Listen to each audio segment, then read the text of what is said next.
Esta es una producción de Grupo Fórmula. Encuentra más contenido como este en radioformula.mx.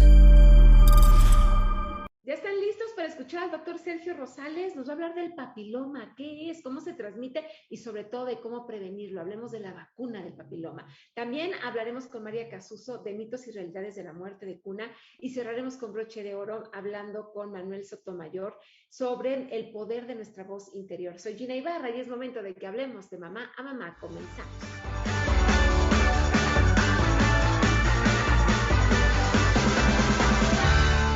¿Qué tal? Pero muy buenos días. Gracias por acompañarnos el día de hoy. Soy Gina Ibarra. Estamos hablando de mamá a mamá y de mamá a papá. Y sí quiero decirles que el día de hoy todos los papás tenemos que estar muy atentos porque vamos a tocar un gran tema. Vamos a hablar sobre el papiloma humano, cómo se transmite, qué es y sobre todo algo muy importante, cómo prevenirlo. Así que, por favor, papás, pongan mucha atención y pues hagámosle caso a este tipo de situaciones de vida en la que nuestros hijos pueden estar en peligro cuando tienen relaciones sexuales de forma a la mejor irresponsable. Ahorita lo platicaremos con el doctor que nos acompaña el día de hoy y es el doctor Sergio Rosales, ginecólogo, a quien le doy la bienvenida. Sergio, te agradezco muchísimo el que estés aquí con nosotros. Hola, Sergio. Gracias. Hola, Gina, ¿cómo están? Gracias por la invitación.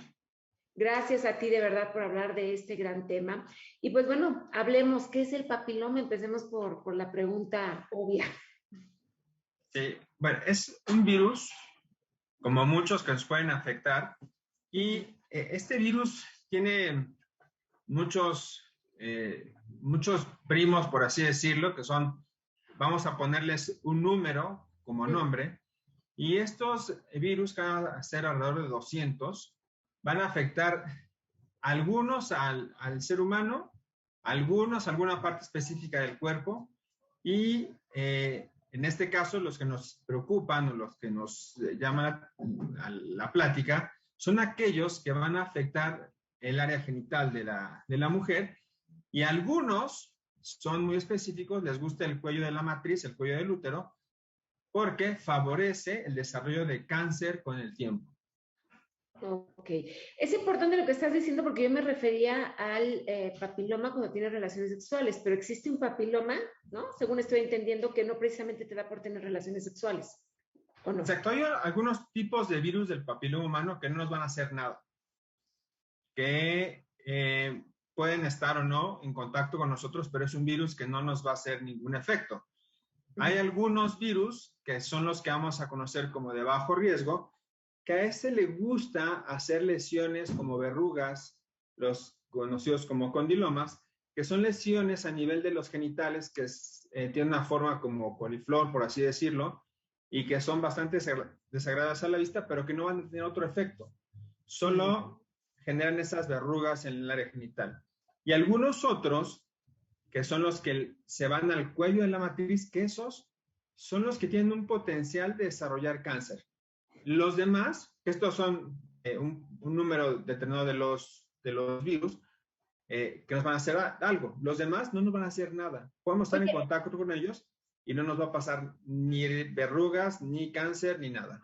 Oye, entonces ya no me quedé claro, porque yo decía, ¿el papiloma es únicamente por transmisión sexual o se te puede contagiar de otra manera? Como el herpes, que puedes tener herpes de la cintura para arriba, creo que ese no es para de relaciones sexuales, ¿no? Es a lo mejor del sistema inmunológico y otro por transmisión sexual. En el caso del papiloma es únicamente por relaciones sexuales, además para dejar claro eso.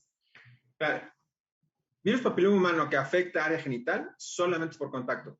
Pero hay otro papiloma que te puede afectar. Sí. Okay. Sí, que puede darte en la piel y que eso no tiene que ser forzosamente por relaciones sexuales. Ok, esa era precisamente mi pregunta, a lo mejor una verruga o algo que sea papiloma, pero que no sea por relaciones sexuales, ¿no? Entendamos. Entonces, hablemos de los virus que son peligrosos, porque hay unos, como tú bien dices, que puedes tener papiloma, que a lo mejor se te puede llegar a contagiar también por una relación sexual, pero que no te van a afectar en el sentido que te pueda llegar a dar cáncer, hablando de las mujeres. Porque a los hombres también les da, creo que es en menor grado, ¿no? Así es. Los tipos de virus, el nombre del virus que nos tiene que preocupar van a ser el 16, el 18, el 31, el 33, el 35. Son como los más comunes y los que son más agresivos para el cuello de la matriz. Estos virus, que sí se contraen por contacto sexual, van a llegar al cuello y se van a quedar a vivir. Lo interesante de este virus es que no, en cuanto llega al cuello, va a generar algún problema. Puede ser que llegue a la vagina, se quede en el cuello de la matriz y se quede viviendo por años ahí. Se queda como dormido. Y en algún momento se activa el virus y entonces empieza a atacar el cuello de la matriz. Entonces empieza a meter dentro del grosor del tejido y empieza a generar una lesión.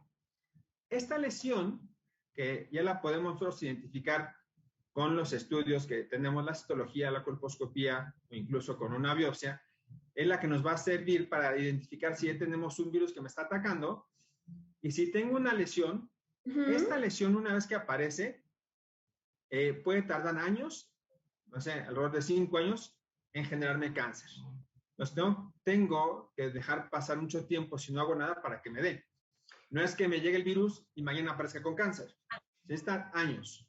A ver, normalmente lo que nos hacemos las mujeres es el Papá Nicolau, ¿no?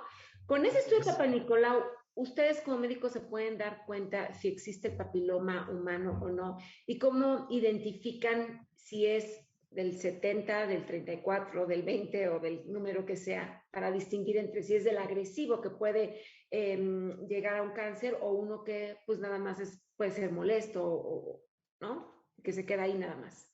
Claro. La citología vaginal, la citología cérvico-vaginal, que es el que normalmente llamamos como el Papá Nicolau, es una prueba que no nos va a decir el número de virus, nos va a decir si hay cambios en las células del cuello de la matriz y si esas células pueden ser sospechosas de una infección por virus papiloma humano. Si yo hago una colposcopía, que es el otro estudio que frecuentemente se hace en la mujer, la colposcopía es una cámara que aumenta el tamaño del tejido y ahí puedo ver cambios en la superficie. Y estos cambios me pueden indicar que hay una infección. Y si yo tengo la sospecha de una infección por virus papiloma humano, lo que tengo que hacer es corroborarlo con una biopsia. La biopsia es tomar un pedacito del tejido y ese tejido me dice, sí, efectivamente, el virus ya está atacando las células del cuerpo y genera un cambio en la célula. Y está atacando un porcentaje del grosor del tejido. Pero hasta ahí solo sabemos que sí me atacó un virus. Para que yo sepa el tipo de virus que me está atacando, hay que hacer otra prueba que se llama captura de híbridos, hacer una prueba en la que estudiamos el DNA del virus, para que entonces ahí sí me puedan decir el nombre del virus. Eso es específico de cada virus y es una muestra como si tomaron un Papá Nicolau, se toma secreción de la vagina, esa se mete en una sustancia especial y luego se corre en unas computadoras que van a buscar el DNA del virus. Entonces lo multiplican, esa imagen la multiplica y entonces corre todos los tipos de virus que hay y dice, hasta que coincida con uno que tiene registrado la computadora y dice, este virus es el 18 o es el 16, que son los agresivos. Entonces ya me pueden decir exactamente cómo se llama mi virus, que eso es muy importante. Sí, qué bueno que aclaras esto, porque normalmente dicen, pues hay que hacerte el Papá Nicolau para saber si tienes papiloma, pero me queda claro que únicamente ahí podría salir la sospecha, y si sale la sospecha se tendría que hacer un estudio que se oye que está bien complicado de hacer, no sé si también sea costoso, pero ustedes como médico a ojo clínico no pueden decir, esta lesión como que se ve que es del virus 31, que es el peligroso, o no. O sea, ¿ustedes se podrían dar cuenta más o menos? No, no hay manera que digas es del bueno o es del malo. No, si es una lesión que está como en los labios, en la entrada de la vagina, en el perineo, que es entre la vagina y el ano, o sea, esta es una lesión que va a ser benigna la mayoría de las veces porque el virus que da en esta región son de bajo riesgo. Pero las lesiones en el cuello de la matriz, no tenemos forma de decir si es un virus de bajo riesgo o de alto riesgo. Ok, entonces el papiloma cuando es fuerte, digo, hay que dejarlo claro, ese las mujeres no se dan cuenta, o sea, lo tienes adentro, no te das cuenta más que con exploración. Cuando hay este tipo de, ¿son verrugas? ¿Se pueden decir que son verrugas? Las que pueden ser exteriores, esas... Los condilomas, sí. Esos son benignos que ahorita nos platicarás cómo se quitan, qué se tiene que hacer con ellas y si llegan a salir. Entonces, el problema es importante hacernos el Papá Nicolau para saber que dentro de nosotros no exista ese virus, ¿no? Así es. Es importante porque este no da molestias. Generalmente es una infección que no va a dar ninguna molestia y por eso es la importancia de que hagamos con cierta frecuencia ese estudio. Digo, si no sale en tu Papá Nicolau, es que no tienes, ¿no? Claro, hay estudios que dicen que el ser humano va a estar en contacto con virus papiloma humano, con cualquiera, alrededor del 80% de toda la población humana. O sea, sí, todos vamos a estar en contacto, 80% de la población con algún tipo de virus papiloma humano. Es altísimo, altísimo. Que genera cáncer. O sea, por eso es que es importante que entendamos que no, hablar de virus papiloma humano no siempre es me va a dar cáncer, porque hay muchos tipos y lo que se sabe es que cáncer del cuello de la matriz sí se asocia más del 95% con virus papiloma humano. O sea, aquí lo que te quiero decir es, ¿puedes tenerlo sin darte cuenta? Sí. Sí puedes tenerlo sin darte cuenta. Así es. Qué grueso. Híjoles, bueno, estamos hablando de esto porque es bien importante hablar de la prevención. Y en un momentito más vamos a hablar sobre la vacuna del papiloma, que es importantísimo que se la pongamos a nuestras hijas e hijos. Damos una pausa y regresamos.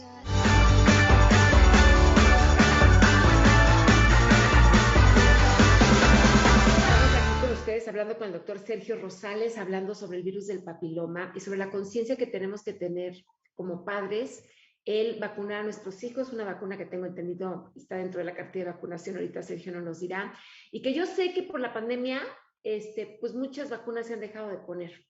Y muchas vacunas no hay, también esa es la verdad. Hasta donde tengo entendido es que esta del papiloma estaba escasa, ahorita nos dirá el doctor Rosales si ya la encontramos, pero sí es importante que todos nuestros hijos la tengan. También me gustaría, Sergio, que nos platicaras a partir de qué edad, si se pone para hombres y para mujeres, y si ya la tiene el sistema de salud, esta vacuna tan importante.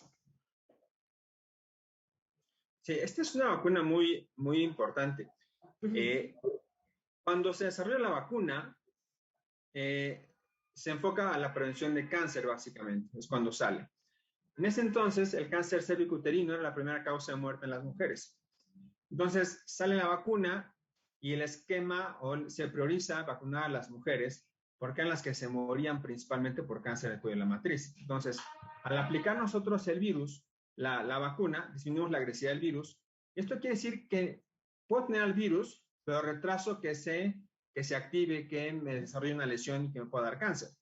Entonces, por eso se priorizó a las mujeres, sin olvidar que cuando una mujer tiene virus papiloma humano o un hombre tiene virus papiloma humano, lo va a contagiar.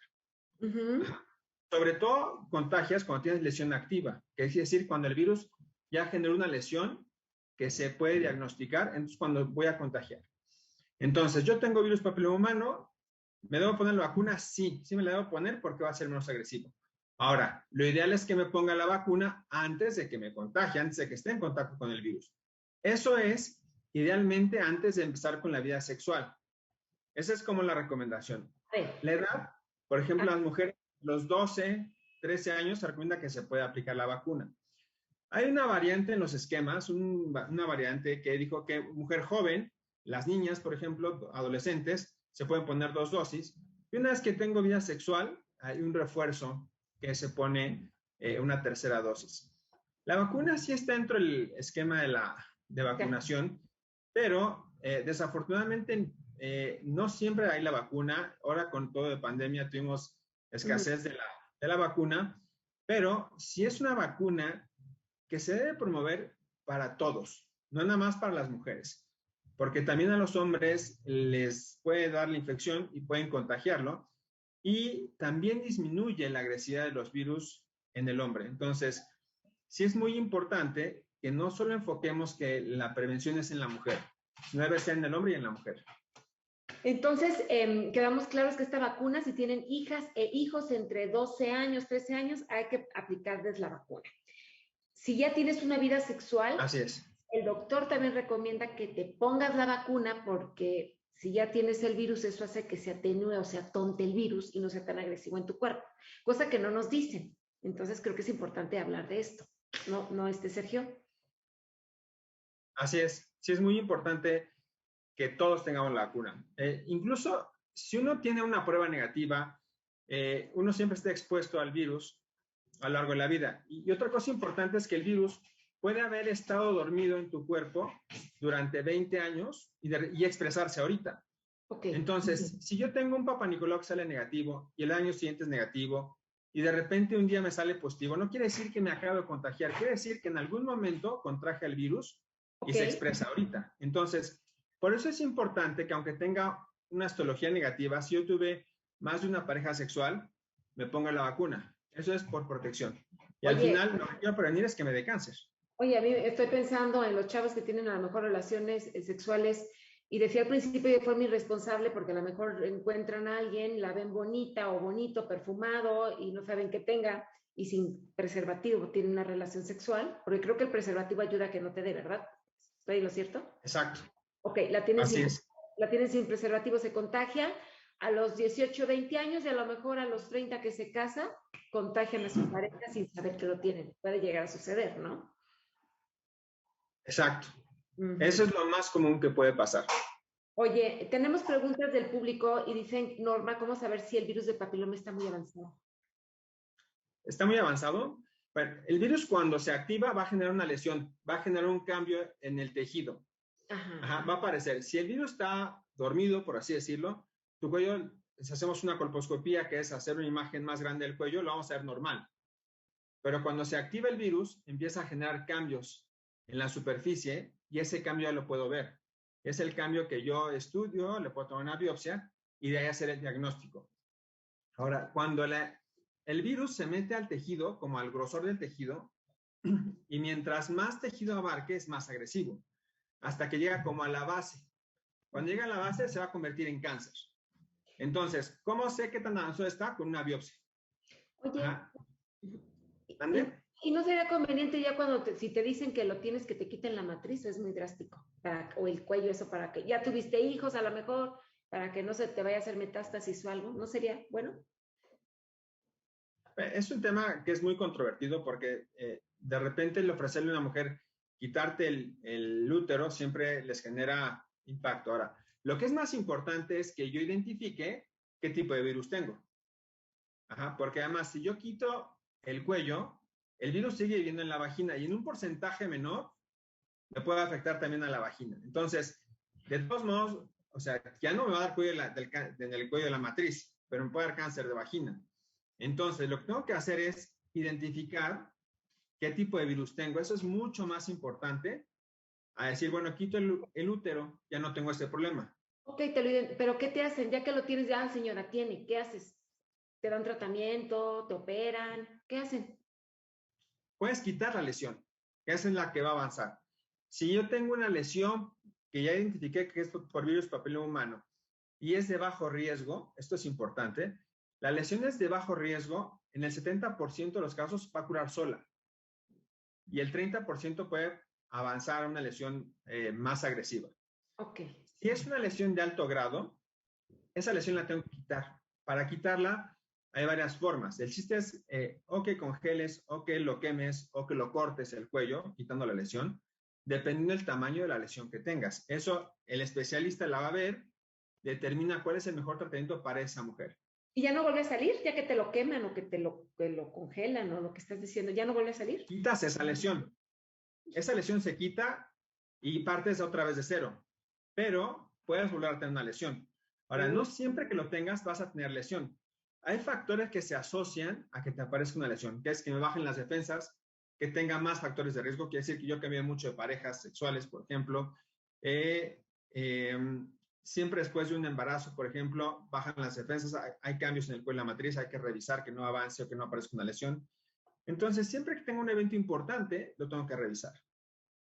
Okay. Pero no porque tenga virus papiloma humano, me voy a programar para una histerectomía, por ejemplo. Lo que estoy obligado es a revisar que no tenga lesión. Okay. Si hay lesión, quitamos la lesión. Romina pregunta cómo afecta el virus en una mujer embarazada y en su bebé. Parto natural, por ejemplo, una mujer que tenga papiloma. Cuando hay lesión por virus papiloma humano, se ha encontrado que ya hay datos de virus en el líquido amniótico. La recomendación por mucho y siempre ha sido como un tema de debate es si permitir que el bebé en el parto pase por el canal del parto y se puede contagiar o no. Hay una corriente muy fuerte que dice que cuando el bebé pasa por el cuello, puede tragar un poco de ese líquido y generar un papiloma en la laringe. Entonces, aquí depende mucho del médico tratante y del tipo de lesión que tenga para decir si se va a recomendar o no. Si tengo una lesión más avanzada, lo mejor es que no sea parto y lo interrumpas por una cesárea. Ok. Pamela pregunta, diferencia entre papiloma y condiloma. El condiloma va a ser una lesión que va a Ujú. crecer más en la parte de los labios, en los genitales externos, en los labios, en el perineo que es entre la vagina y el ano, incluso puede ir un poco más a las ingles, hacia el monte de Venus. Es una lesión que es una verruga. Ese es un virus papiloma humano de bajo riesgo que va a dar en la piel. Ajá. Entonces, tendrá que hacer diferencia con virus, con condiloma y lesión en el cuello de la matriz, que serán diferentes. Pero lesión por virus papiloma humano y condiloma, pues es correcto, es lo mismo. Okay. Solo que es un virus que afecta a la piel. Ok, de lo que hablamos hace rato, la famosa verruga, ¿no? Eso. Así es. Bueno, pues el mensaje, me gustaría que cerráramos tu comentario, tu entrevista con un mensaje sobre pues, la importancia de la vacunación y solamente decir que se estima que el 80% de las personas puedan tener papiloma humano y tus contactos.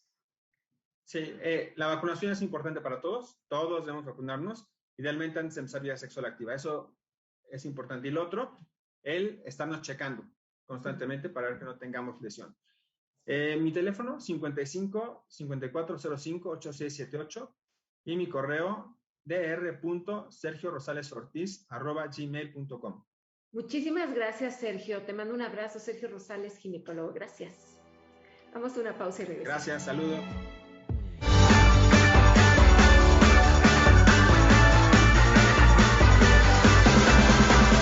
Tristemente nos hemos enterado de bebitos que mueren sin razón aparente y entonces escuchamos decir que se murió por la muerte de cuna o muerte súbita del lactante, como le dicen los médicos, y definitivamente es una desgracia para la familia. El día de hoy vamos a hablar de ese tema, por qué sucede, cuándo sucede, a quién le sucede, con María Casuso, ella es educadora perinatal y es dula profesional. Mari, querida, gracias por acompañarnos. ¿Cómo estás? Hola, muy bien, muchas gracias. ¿Cómo estás tú?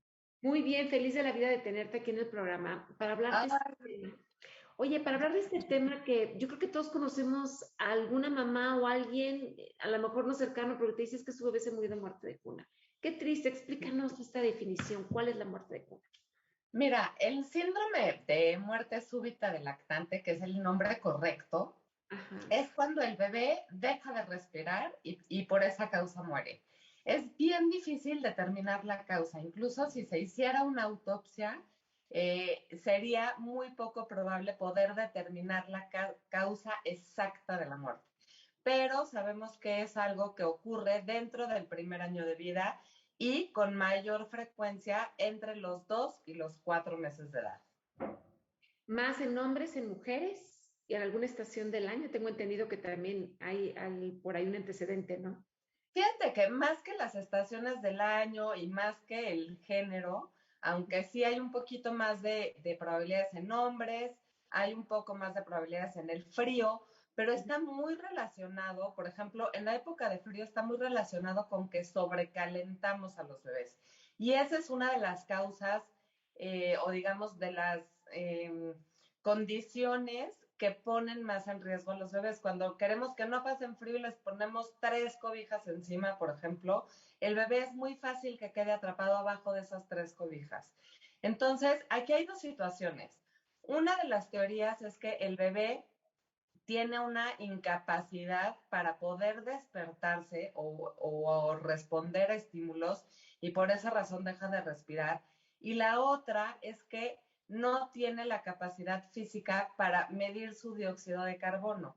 Entonces imagínate, si un bebé no tiene esta capacidad de medir su dióxido de carbono y queda atrapado abajo de 3 cobijas, pues entonces su dióxido de carbono va a subir, el bebé no va a poder medirlo y además va a quedar atrapado por asfixia justamente por el peso de estas cobijas. Entonces ahí se combinan como estos 2 factores. Oye, pero ahí hay una razón, bueno, una razón justificada, ¿no?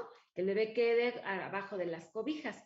Esta muerte de cuna, que se dice muerte de cuna, aunque hay niños que se han muerto en los brazos de los papás, no precisamente en la cuna, es cuando no hay una razón aparente. Bebés sanos, creo que también hay una incidencia en padres fumadores y que nacen antes de tiempo.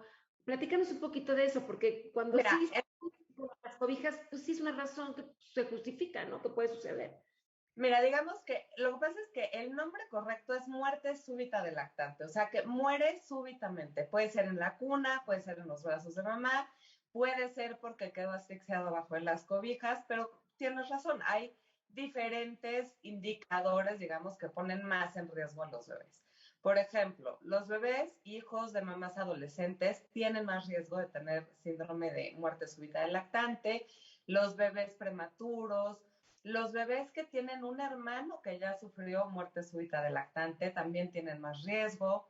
El haber humo de cigarro en el embarazo, o sea, que la mamá fume durante el embarazo o que alguien fume en la casa donde vive ese bebé, duplica el riesgo de muerte de cuna. Ese es otro de los factores bien importantes y por eso es tan importante hacer conciencia de que cerca de un bebé o de una embarazada no debe de haber humo de cigarro.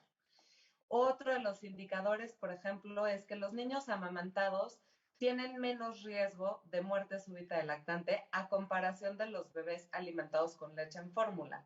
Y no es que seamos unos fanáticos de no le des nunca leche de fórmula, pero estadísticamente sí se ha visto un mayor riesgo.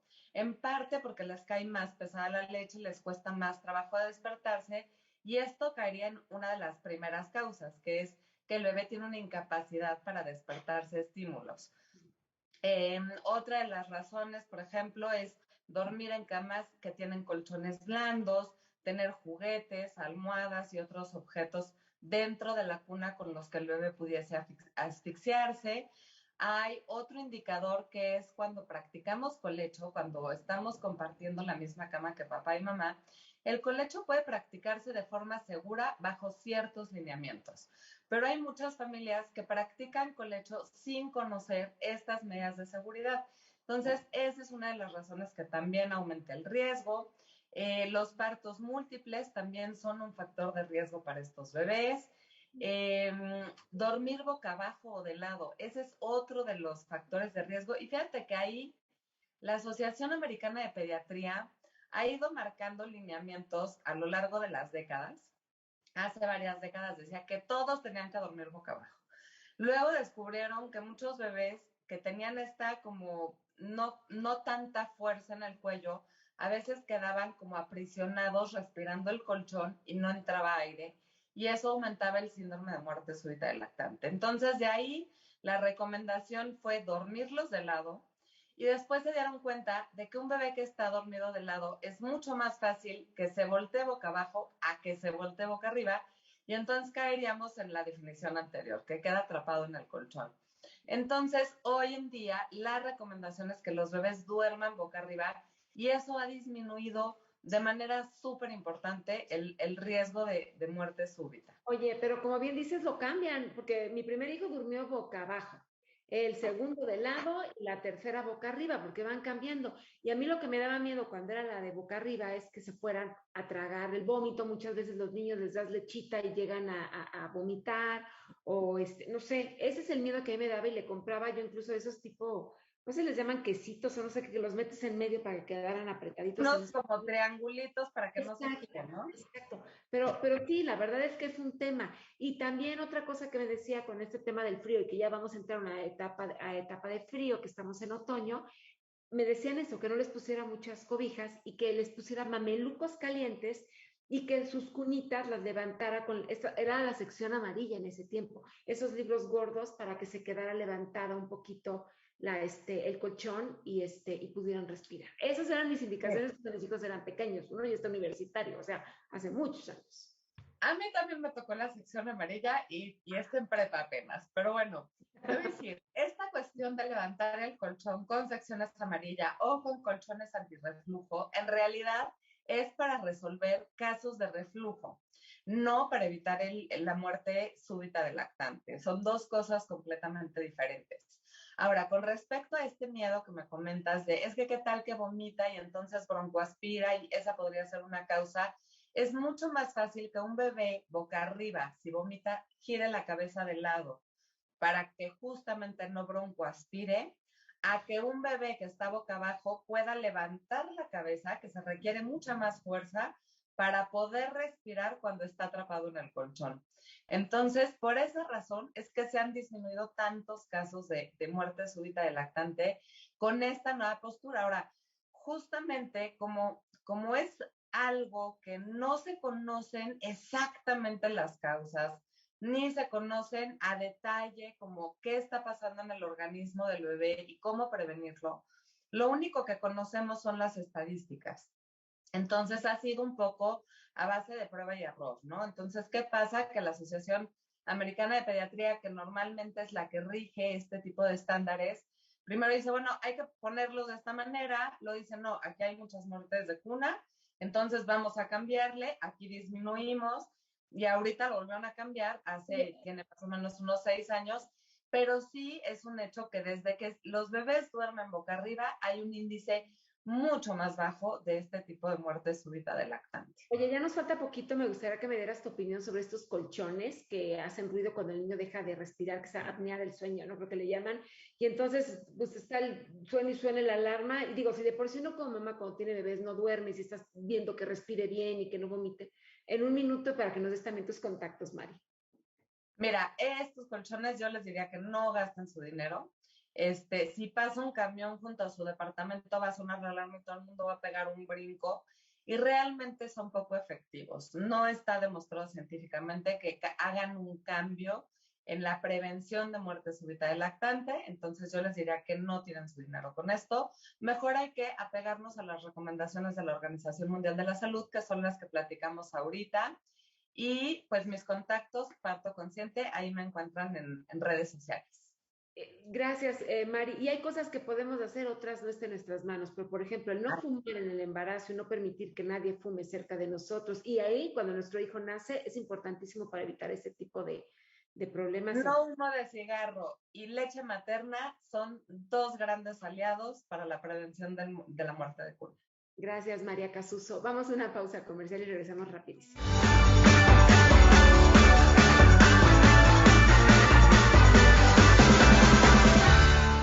Yo les quiero preguntar qué les dice su voz interior. Uf, a veces nos juega unas cosas muy feas y más en las noches, digo yo, nos empieza a decir cosas que nos estresan, nos asustan.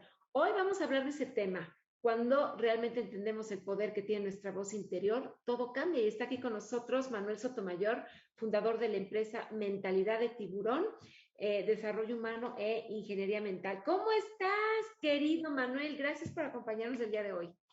Hola, mi Gina, bien, bien, pues siempre un gustazo verte, saludarte y obviamente a todo tu público. Oye, me encanta el tema porque creo que nuestra voz interior a veces nos dice cosas bien feas y está duro y dale y la queremos cambiar y entonces nos da el bajoneo y más con el tema de la pandemia en donde vemos las cosas oscuras. Hablemos de eso. Sí, fíjate que eso es un tema súper interesante y más ahorita por todo el periodo que hemos vivido. Esta parte de la voz interior, fíjate que es un punto que yo creo que difícilmente alguien nos entrena para esto, Sí. ¿no? Yo creo que, digo, lo hemos vivido, ¿no? Ni en la escuela, muchas veces ni en nuestra casa, o sea, es algo que no nos enseñan y es algo fundamental porque en mi caso, yo lo aprendí por el tema del deporte. En el tema del deporte, pues obviamente tú tienes que estar trabajando constantemente porque estás compitiendo contra ti. Entonces, todo el tiempo esa voz interior tienes que entrenarla. Ahora, ¿de qué forma transmitimos eso para, por ejemplo, para todas las mamás que nos escuchan, para todo tu público? ¿De qué forma trabajar esa voz interior hoy, allá en casita o en donde estemos? Porque esos pensamientos son súper importantes en el tema de salud.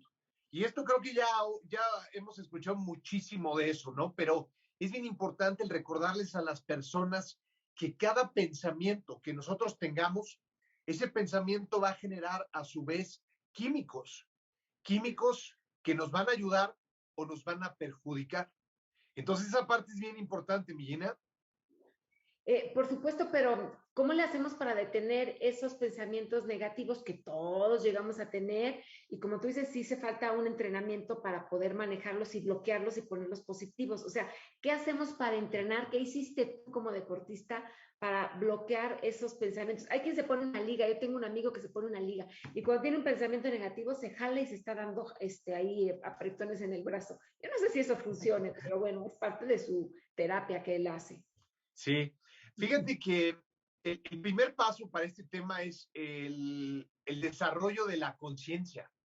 Ujú. Mira, yo creo que hay una pregunta que muy pocas personas nos han hecho o nos hemos hecho, y es el primero saber qué tanta sabiduría interior tenemos. ¿Por qué? Claro. Porque de ahí se desglosa esta parte para poder controlar y manejar esos pensamientos. Todos estamos acostumbrados a prepararnos, por ejemplo, para la escuela, para ciertas habilidades, leer, nos gusta retroalimentarnos. Pero ¿cuántas veces nos hemos preguntado esto? ¿Qué tanta sabiduría interior tenemos? Ahora, como lo mencionaste, ¿cómo le hacemos? Ujú. Primero, tenemos que potenciar esa sabiduría. ¿Cómo lo hacemos?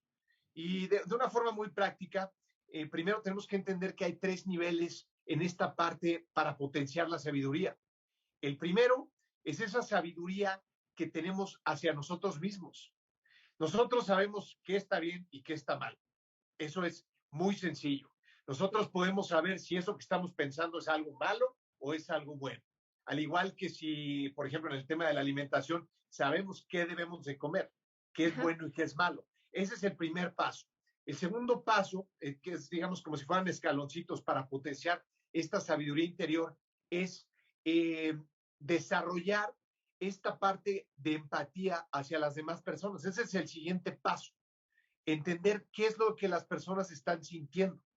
Y Ujú. ahorita voy a explicarte por qué esto influye en nuestros propios pensamientos, ¿no? Pero entonces el primer paso es primero hacia nosotros.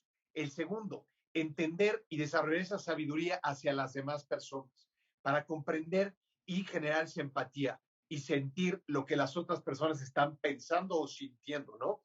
Y el tercer paso es la parte de a nivel social, la parte con el medio ambiente, la parte con todo nuestro entorno. Cuando trabajamos estos 3 pequeños escalones, esto nos genera un desarrollo de esa conciencia. Ahora, cuando nosotros ya trabajamos estos puntos, es cuando nosotros podemos desarrollar esta parte de decir, oye, ¿por qué hay veces que por más que quiero cambiar esos pensamientos, por más que quiero sentirme bien, está esa vocecita interior que me dice, o que tiene miedo, que tiene esa, a veces hasta esa ansiedad, ¿no? Decir, oye, es que algo va a pasar o algo está pasando. ¿Cómo le hacemos? Y mira, hay una técnica muy sencilla que utilizan en el Tíbet, es que cuando tú tienes un pensamiento negativo, no tienes que pelear con él, no ¿Qué? tienes ni que buscar bloquearlo, no tienes que enojarte, no tienes que hacer, no tienes que buscar enfrentarlo. Lo que tienes que hacer es sustituirlo, sustituirlo por un pensamiento que te emocione. Yo le llamo pensamientos de poder, y son esos pensamientos que todos tenemos. Yo tengo una listita de 3, 5 pensamientos que hoy, conforme a lo que estoy haciendo, me motivan, me inspiran. Entonces, cada uno de nosotros debe de trabajar eso. Por ejemplo, ahí en casita, que se busquen y, oye, 3 pensamientos, ¿qué quiero? A lo mejor ahorita estoy, en el caso de las mamás, emocionadas, no sé por qué. A lo mejor mis hijos ahorita se van a recibir, a lo mejor vamos a armar una comida familiar pequeña para festejar eso, a lo mejor nos vamos a ir de vacaciones. ¿Cuáles son esos pensamientos de poder que te inspiran? ¿Para qué? Para que cuando llegue un pensamiento negativo, lo sustituyas. Y eso es Ay, lo que hacen en el Tíbet, porque, perdón, no, que muy bueno. Tenemos ya 30 segundos casi, casi para sí, despedirnos. Esto va para más, pero creo que me quedo con esto. Es agarrar nuestros pensamientos positivos, escogerlos y cuando venga uno negativo, agarrar el que queramos del viaje, de la boda de la amiga, para sustituirlos. exactamente, y sustituir. Y con Oye, eso, para que se queden con eso, mi Gina, con eso van a generar químicos positivos para que tu cuerpo se genere a nivel fisiológico, te sientas bien y con energía. Entonces eso va a ser un cambio en todo lo que hagas. dame un contacto, un teléfono. Nuestras redes sociales Sotomayor Shark en Instagram y en Facebook es Mentalidad de Tiburón, Manuel Sotomayor. Ahí tenemos mucha información de esto. Bueno, gracias, Manuel Sotomayor. Más seguido te quiero aquí en el programa, ¿eh? Te agradezco muchísimo. Venga, seguro, aquí estamos a la orden, Gina. Un abrazo y saludos a todo tu auditorio. Venga. Ya nos vamos. Gracias, Woody Greco, productor, Inesita Torres, Charlie González, Rubén Rosa, soy Ginny Barra. Dios con nosotros. Cuídense mucho. Les mando besos aquí y nos vemos y nos escuchamos la próxima semana. Bye bye.